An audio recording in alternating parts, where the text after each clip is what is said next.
I want to welcome Jami Fancher, who worked with a client of ours and is now at a different organization outside of Arlington, Virginia. Doorways, which is a domestic violence organization, if I'm not mistaken, right, Jami? Yep. Okay. Jami is the annual giving manager. We've known Jami for a long time. She's fantastic. So thought we'd bring her in and ask her the same sort of set of questions we've been asking a lot of people. And as you all know, if you've been following our short videos, again, we're trying to ask people similar questions. And because we have clients around the country, sort of get the temperature of people in different places. So again, as I mentioned, Arlington, Virginia. Jami, see, we've known each other and I thought I'd call you by a different name. Jami, let me start by asking a programming question, which is, have you guys had to change any of the program model that you were offering? And I know in the domestic violence space that might be a challenge, but answer that. That's the first question we've been asking everyone. Yeah. The big majority of our services are still going. They're not stopped. We are a safety net service. We have a domestic violence shelter, as well as a family homelessness shelter. So both of those entities need to keep running. Now more than ever, we're seeing a huge increase in domestic violence. We're getting numbers from the UN, from around the globe, and what they've been seeing, and now where that's going to look like for America. So we are kind of ready to go more than ever with those services. There are a few that we've kind of done a little bit of social distancing with. Okay. We do follow people past our shelters into a Home Start program where we subsidize rent for them. And we continue all of our therapeutic services, our financial budget management services, things like that. Those wraparound services. Right. Yeah. So now we're doing those by phone instead of going to visit them in their apartments, doing drop-offs of different items they might need in a social distance way. But for the most part, all of our services are still running. We're just kind of upping our cleanliness and sanitation processes to make sure that we're just extra safe with our clients. Okay. And again, if your clients, I mean, if you're living with someone who is abusing you, everyone's, you shelter in place. So, I mean, Right. it's a really, really challenging environment for many of the people that you guys serve. What's been your fundraising response as an organization? One of the questions we're asking everyone is, some organizations have said we're going to stop. Some have leaned into it. What has been the approach you guys have taken? Yeah, we are definitely leaning into our community right now. Just knowing that we are seeing a rise in the need for our services has really been motivating to the Arlington community. I've been so thankful and grateful to the way they've wrapped around us. We have a room full of Amazon packages almost every single day of people trying to get Lysol wipes and toilet paper and paper towels into our shelter, stuff that we're not able to find on our own right now. Mm-hmm.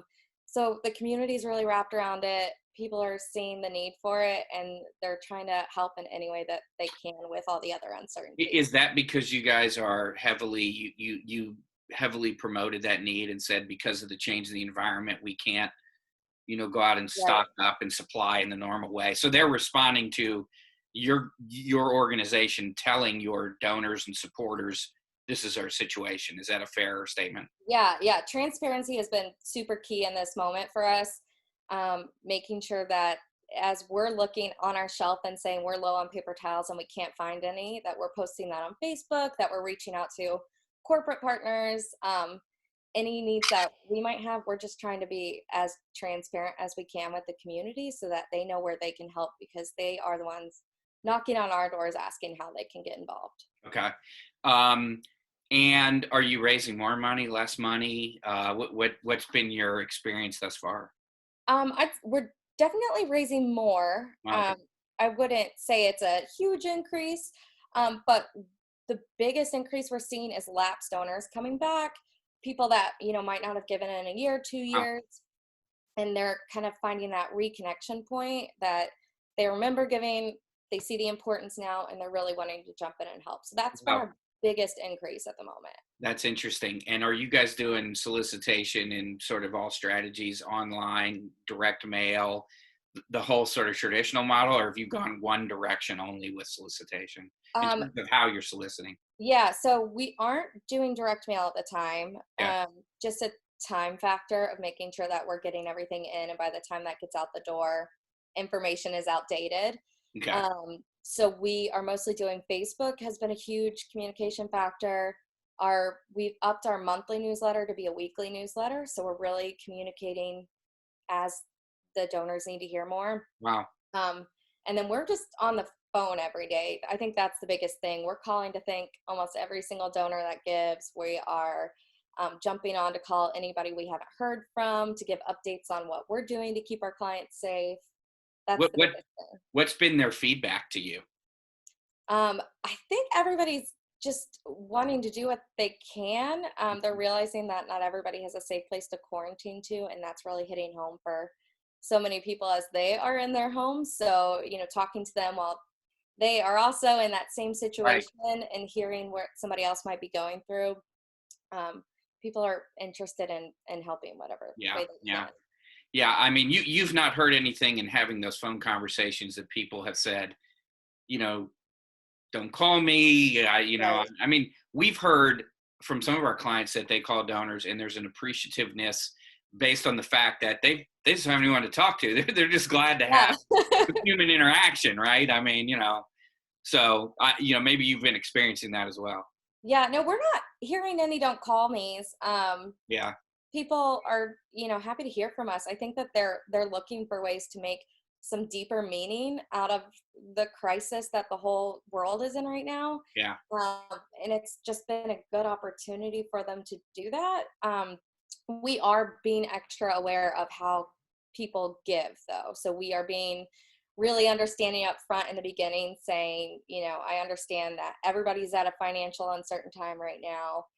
It might be different for you, and looking at people that typically give in stock, right? We're not asking them in the same ways, or we're being understanding of what that giving might look like, whether it's in kind or other venues for them. So we're being prepared when we jump into the call, but other than that, people have been pretty appreciative and wanting to help. Okay. So what is your now you get to be you get to go to the dark side and be a consultant, Jami. What's your advice for your colleagues? What would you say to your peers out there right now, if you could give them any advice in this time that there's frankly nothing to compare this to. Right. I want to say everything's going to bounce back, and it probably will, but who knows when and how and what that's going to look like. So what's your sage wisdom for your colleagues? I would just say jump on the phone. You don't know what circumstance anybody is on until you talk to them. I think now is the perfect time for us to really wrap around our donors, whether it's in the stewardship cycle for them or in the solicitation. Jump on the phone and talk to as many people as you can. As you said, they're looking for that human connection right now, and that's been our biggest motivating factor in fundraising and just in general relationship building right now. Okay. Jami, we don't see you as often as we used to. It's always good to see you. It has been great to see you. It's been too long. I know. Thank you. Of course. Thank you. You bet.